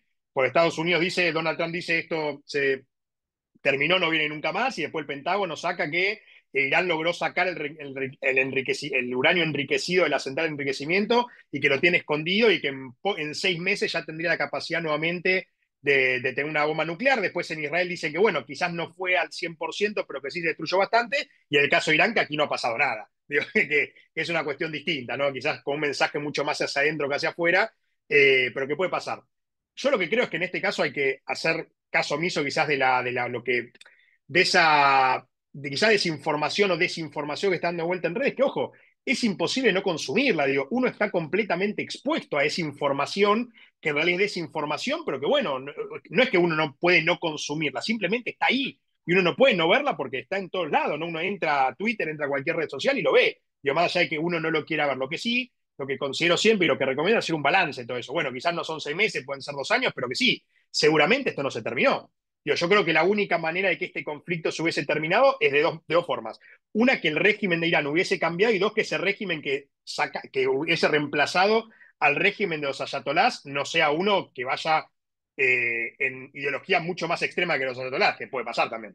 Y algo que insinuó Nacho antes me parece muy importante es que uno las revoluciones sabe cuándo y cómo empiezan, pero no cuándo terminan ni cómo terminan. Y eso es lo que pasó en Irán. Justamente Israel llamando constantemente a los iraníes a salir a la calle, y los distintos videos gubernamentales y mensajes llamando a los iraníes a salir, que no salieron. Puede ser, o sea, ahora vieron que hoy en día están saliendo y que parece que están tirando algunas estatuas, están protestando. No sería la primera vez que Irán tuviese que enfrentar este tipo de protestas, por supuesto mucho más debilitado respecto de lo que estaba, por ejemplo, cuando fueron las protestas por la muerte de Mansa Amini. Calculo que se acuerdan de ella, la chica kurdo-iraní que había sido asesinada después por una golpiza de la policía de la moral. Hoy en día, por supuesto, mucho más debilitado a nivel militar por los ataques israelíes y Estados Unidos, pero sigue teniendo el monopolio de la fuerza. No sé si legítimo, pero el monopolio de la fuerza lo tiene. Y es muy difícil hacer un cambio de régimen, sobre todo cuando los locales, cuando la población local iraní no hace su parte. Y esto voy a hacer un paralelismo con algo en América Latina que se hablaba mucho después de los resultados de las elecciones en Venezuela. La gente decía, que Maduro se va a ir. Digo, si los venezolanos no tomaban el gobierno, no iba a irse Maduro. Digo, las elecciones, por más de que uno diga, bueno, no ganó, sí ganó, no ganó, aunque hubiese ganado legítimamente Urrutia, ¿no? Y compañía, no iba a haber un cambio de régimen, a menos que el pueblo venezolano tomara su parte, y nadie lo va a hacer por ellos, como nadie tampoco lo va a hacer por Irán. Se habló del hijo del Shah, sí, el Shah, el heredero del Shah, que además a mí me resulta gracioso porque el heredero del Shah dijo que tiene un plan de salida democrática, pero no sé si va a poder ser una monarquía parlamentaria, decía con el Shah, no sé qué terminaría siendo si es que va a Irán. Pero bueno, la realidad es que el régimen sobrevivió, y si hay una persona que le permitió sobrevivir también fue Donald Trump. Yo creo que Donald Trump está de acuerdo con esta frase de mejor malo conocido que bueno por conocer.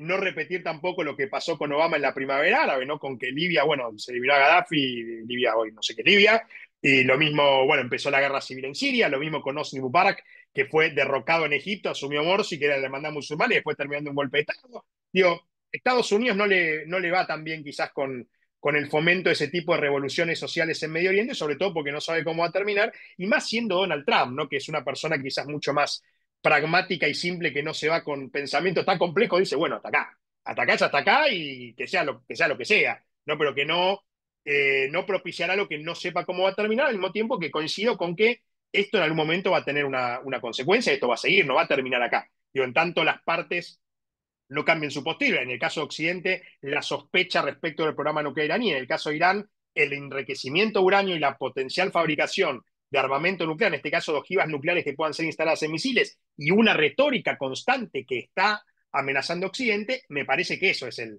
principal punto para decir, bueno, esto va a volver a pasar en algún momento, va a tener alguna consecuencia visible. Porque algo, para cerrar también con lo que dijo Nacho antes, la pregunta es por qué uno se escandaliza cuando Irán dice que va a tener una bomba atómica, pero no se escandaliza cuando el Reino Unido dice, por ejemplo, o Estados Unidos, vamos a fortalecer nuestro programa nuclear.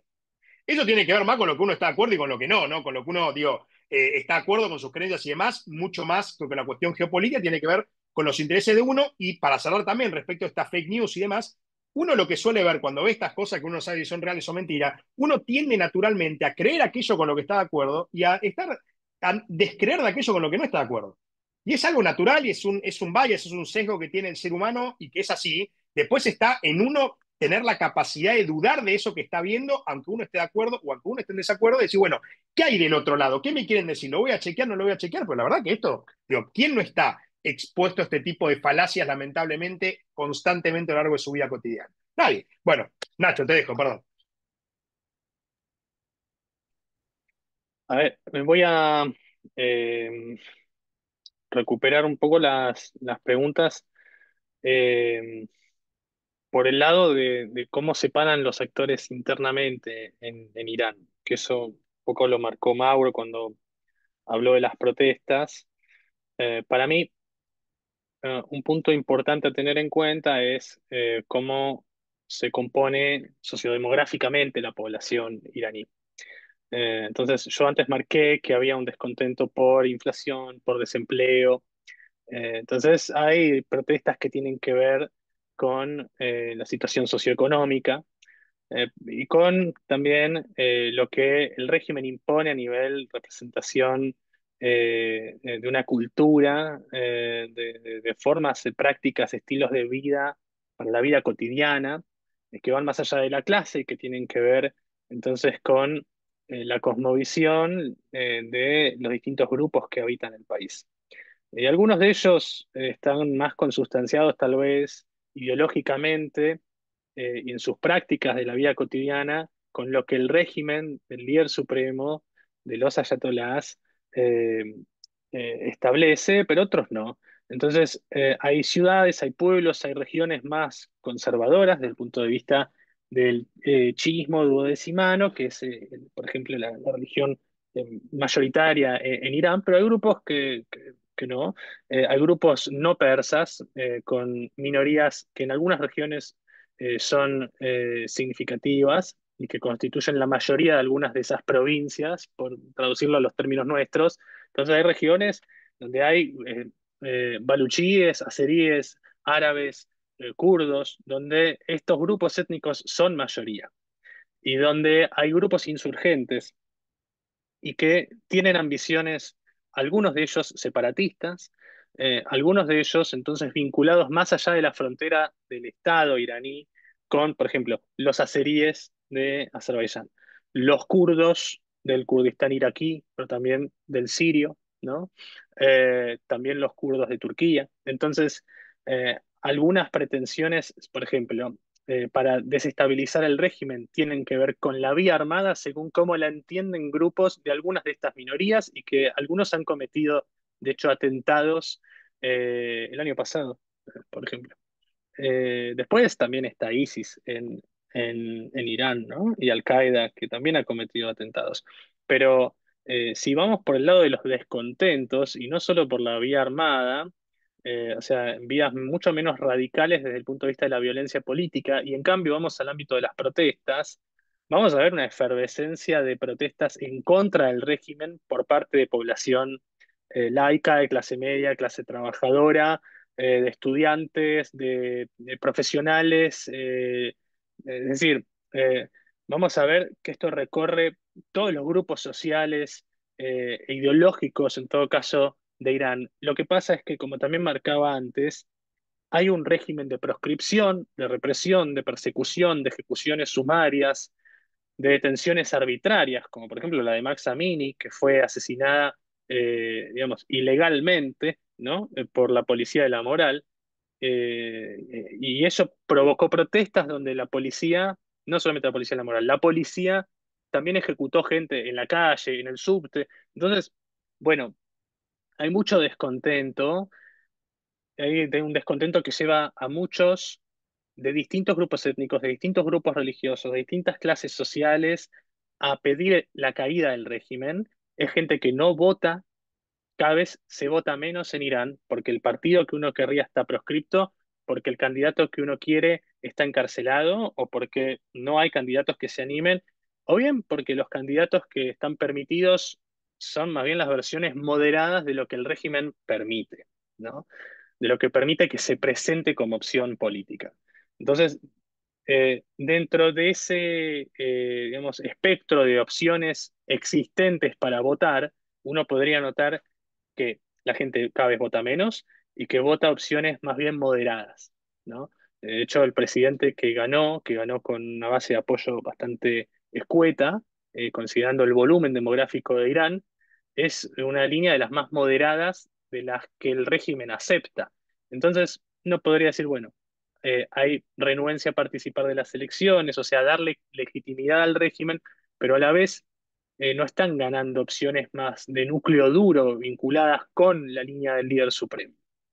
De manera tal que hay quienes especulan, y yo esto no diría a veces que recae, como decía, creo que Sebastián, en la pavada, son maneras que tienen distintos actores de presentar eh, los acontecimientos en favor de sus objetivos políticos. Entonces, por supuesto, desde Irán tendrán que vender esto, o sea, desde el régimen tendrán que vender lo que ocurrió como una victoria, o por lo menos como una resistencia eficaz. Puede que no la veamos así nosotros, o que no la veamos así algunos de nosotros, capaz no todos, eh, pero, pero es entendible que eso suceda y no opera tanto como pavada, sino como parte del discurso político, ¿no? Es parte de la construcción de un proyecto político.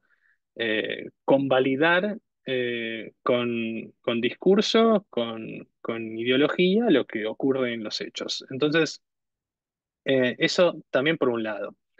Y dentro de los grupos más vinculados entonces con el régimen, hay también sectores que se estima que están disconformes, que podrían ser reemplazantes de aquellos cuadros asesinados en los ataques selectivos los últimos días.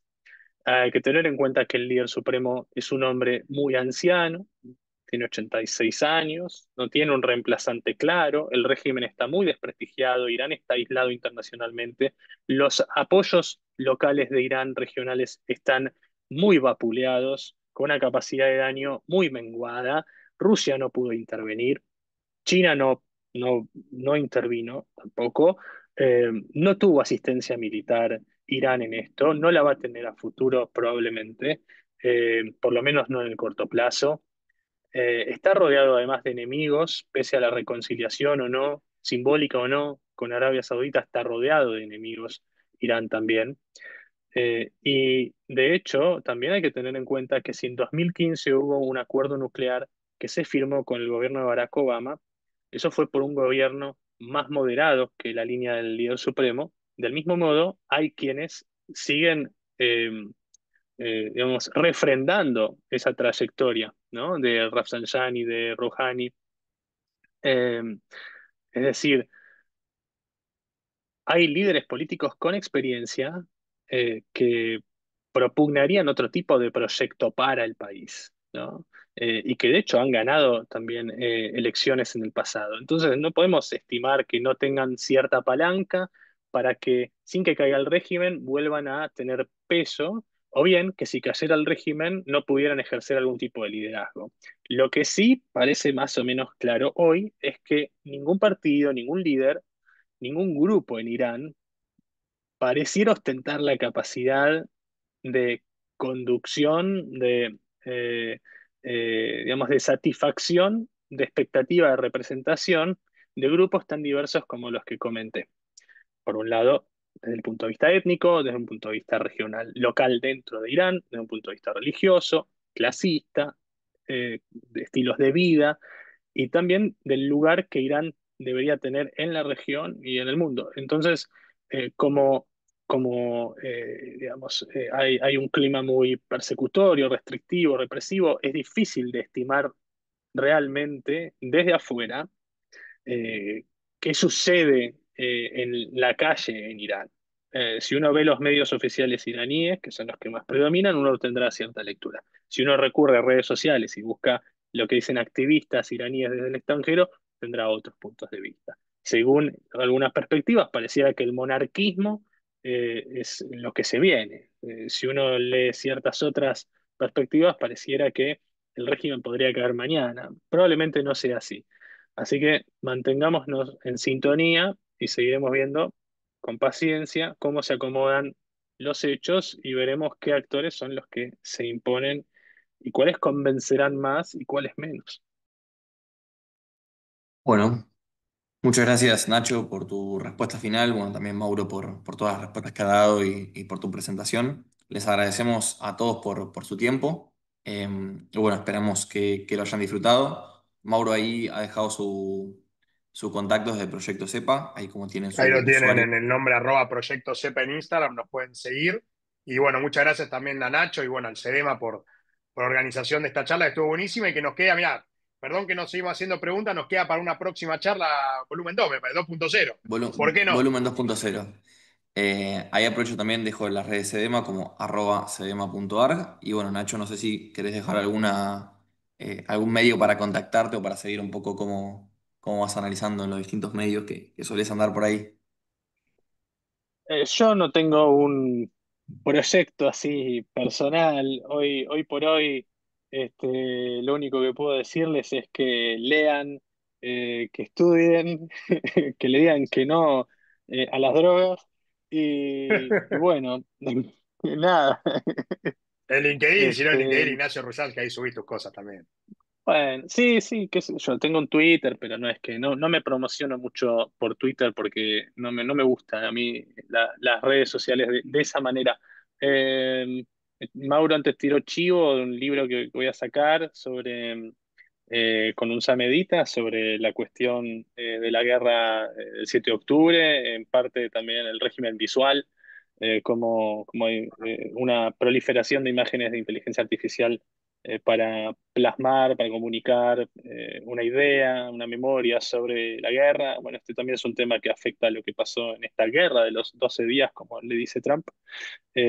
Así que bueno, si me siguen en alguna red, sobre todo en Twitter o LinkedIn, que son las que tengo abiertas, lo publicitaré cuando salga, que serán los próximos meses. Bueno, gracias por el chivo. Bueno, gracias Mauro por convocarme. Les mando un abrazo a todos, alumnos, exalumnos y nuevos amigos de este evento.